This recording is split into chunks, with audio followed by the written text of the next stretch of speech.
my brother said. Nobody wants you around, you're embarrassing. I smiled and texted him. Cool, then move out of my condo. And his girlfriend called me screaming. You know, when my younger brother Kyle called me that night, voice all shaky and low, I actually thought he was about to apologize for something. Instead, he asked me if he and his girlfriend Hannah could crash at my place. Just until we're back on our feet. Kyle had just lost his job at some logistics company, and Hannah had been laid off from a boutique she barely showed up to, so they were basically living out of her beat-up Nissan. I didn't even hesitate. I told them to come by. I had the space. The condo was a 2-bedroom in a quiet complex, mostly retired folks and professionals like me, people who liked the sound of peace. I figured it'd be temporary. A few weeks, maybe a month. Help them apply for jobs, feed them something decent, let them use my address until they got going again.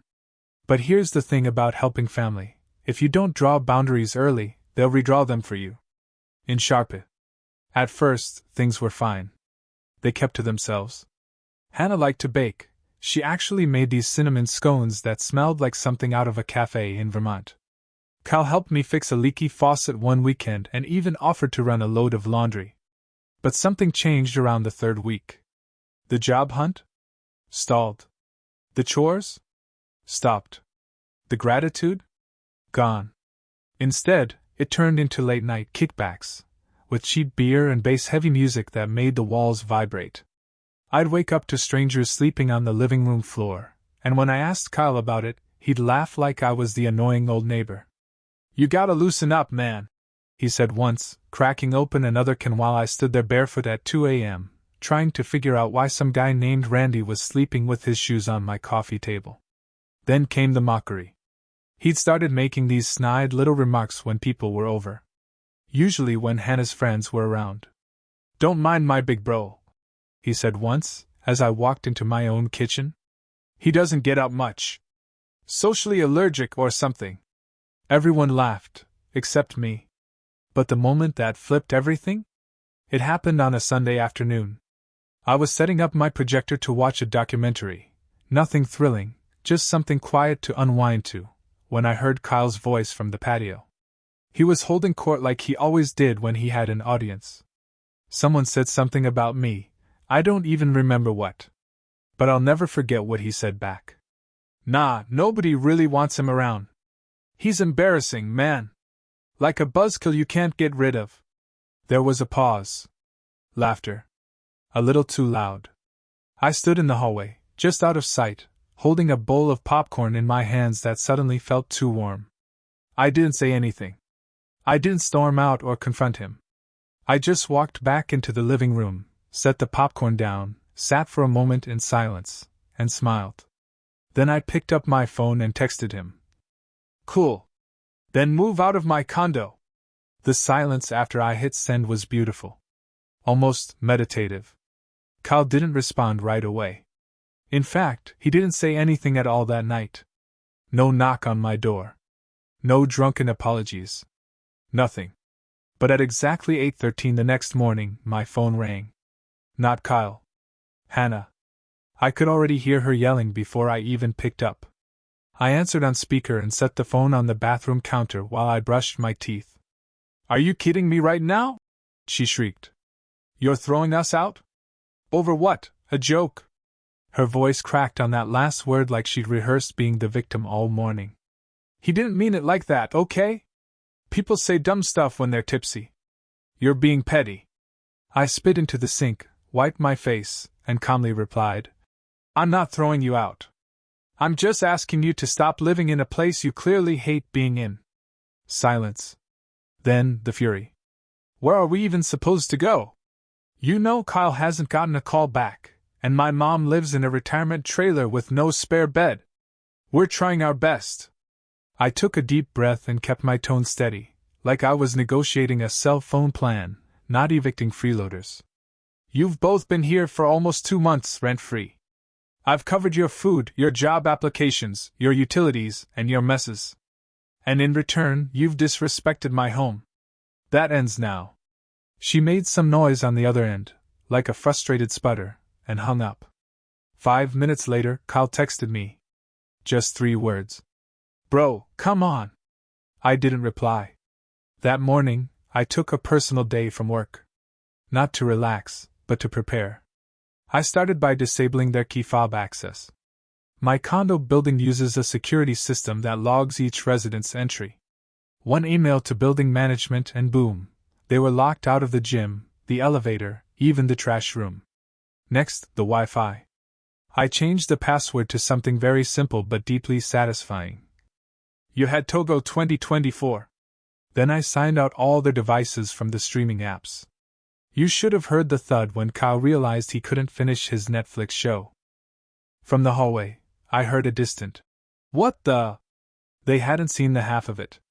I printed off a 48-hour written notice to vacate, just like I'd researched.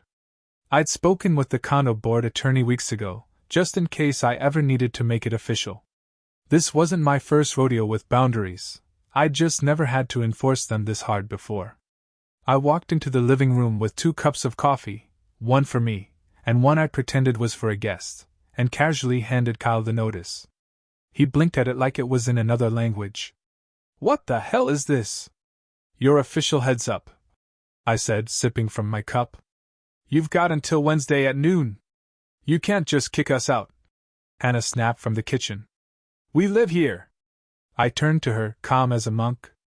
"You stay here. You don't live here. And that distinction matters." Kyle opened his mouth like he had something to say, something clever, maybe even cutting.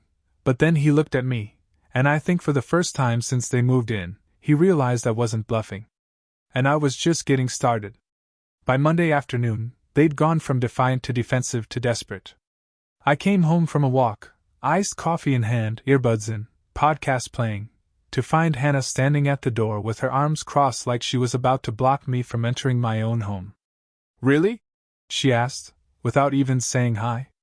"So you're just gonna be cold like that?" I walked right past her. "Did you get my notice?" She followed me inside like a shadow that hadn't been invited. "Yeah, we got it. And it's ridiculous. You gave us 48 hours? What kind of brother does that?" I set my keys on the counter. "The kind who's been paying all the bills while being insulted in his own home." Kyle was on the couch, staring blankly at the muted TV. The screen still showed the sign-in prompt for Netflix, and I caught a glimpse of the username options: Guest 1, Hannah, and Kyle is the man. I took a sip of my drink. Kyle finally spoke. "Look, I didn't mean what I said. People say dumb stuff. You know I was just playing around."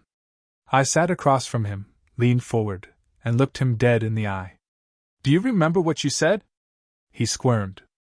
"I dunno. Something about people not wanting you around or whatever. You said nobody wants you around. You're embarrassing."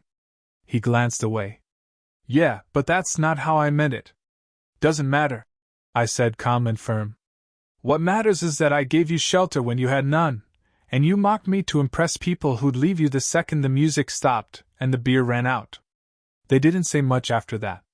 I stood up and walked to my office. Behind the scenes, I was already documenting things. Every beer can. Every stained cushion. Every hole in the wall where Kyle had thumbtacked up some crumpled band poster. I filmed it all. Quietly. Thoroughly. I even took a picture of the sink piled high with crusted dishes and a half-eaten pizza slice sagging off the edge like it was about to dive. That night, I posted the photos anonymously to a landlord forum with the caption, "What would you do if your guests-turned-squatters trashed your condo and called you embarrassing?" The replies were glorious. "You're being too nice. Evict them with no warning. You've already been generous. Change the locks. Call the cops if they resist." Of course, I wasn't going to break the law. But their support gave me that final nudge I needed. I forwarded my security footage and time-stamped mess pictures to my HOA rep. I wanted a record. Not just for me, but for the next poor soul who might one day let Kyle crash on their couch. Because there had to be a next time. A guy like him didn't just become considerate after one eviction. But this one? Oh, this one was going to stick. The next morning, I got an email from the building's concierge. "Just confirming, you've revoked fob access for guests Kyle and Hannah."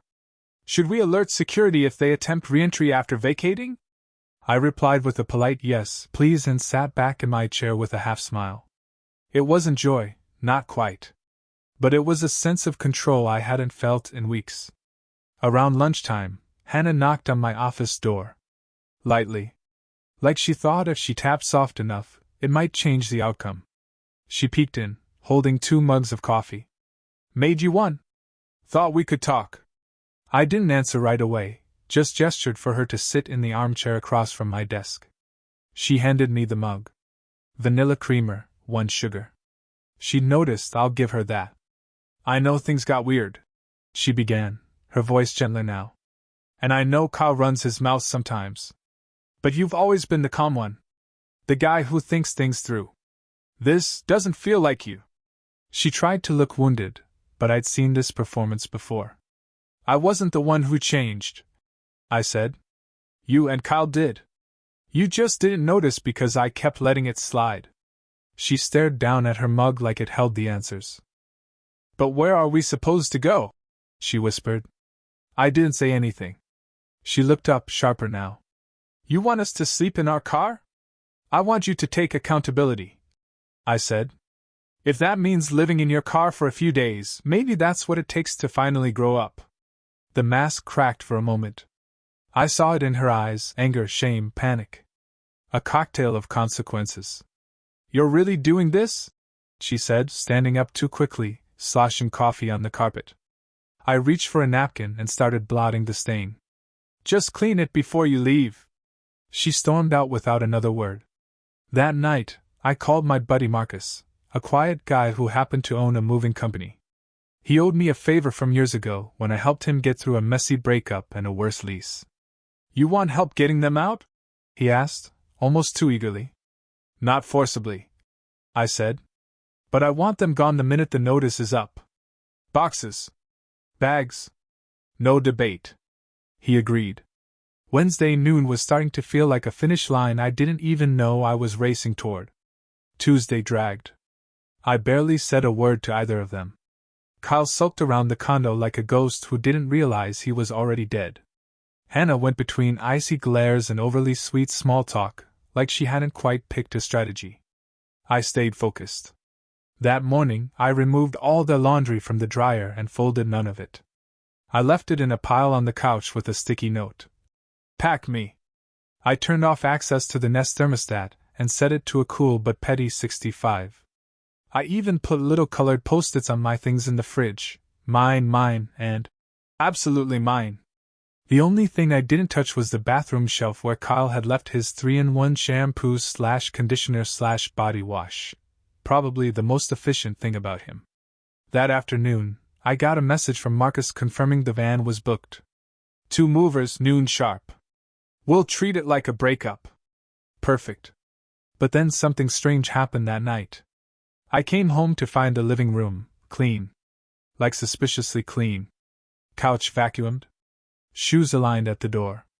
Even the pizza crust that had fossilized behind the TV was gone. And there, in the center of the coffee table, was a 6-pack of craft beer, my favorite kind, cold and sweating. Kyle was on the balcony, pretending not to notice me. I walked out. He lit a cigarette he clearly didn't want, inhaled once, then looked over. I'm not gonna lie, man. I thought you'd fold. Thought you'd yell, throw a tantrum. You always hated conflict. I didn't respond. Just leaned on the railing, letting the breeze fill the silence. But you didn't, he said. And I guess maybe I deserved that. He looked tired. Not just from the eviction, but from realizing, for the first time maybe, that I wasn't going to carry him anymore. Thanks for letting us stay as long as you did, he said, voice barely audible over the wind. We'll be out tomorrow. Then he walked inside and closed the sliding door behind him. In that moment, I didn't feel smug. I felt something deeper. Peace. The kind that comes after holding your breath for too long and finally exhaling. But I still didn't drink the beer. Something told me that victory shouldn't be celebrated until the front door clicked shut behind them, for good. Wednesday noon came like sunrise. Predictable, inevitable, and, for once, quiet. Marcus and his movers arrived 5 minutes early. They didn't need instructions. I just pointed to the guest room and said, "Everything in there, and whatever's in the hallway." Kyle and Hannah didn't argue.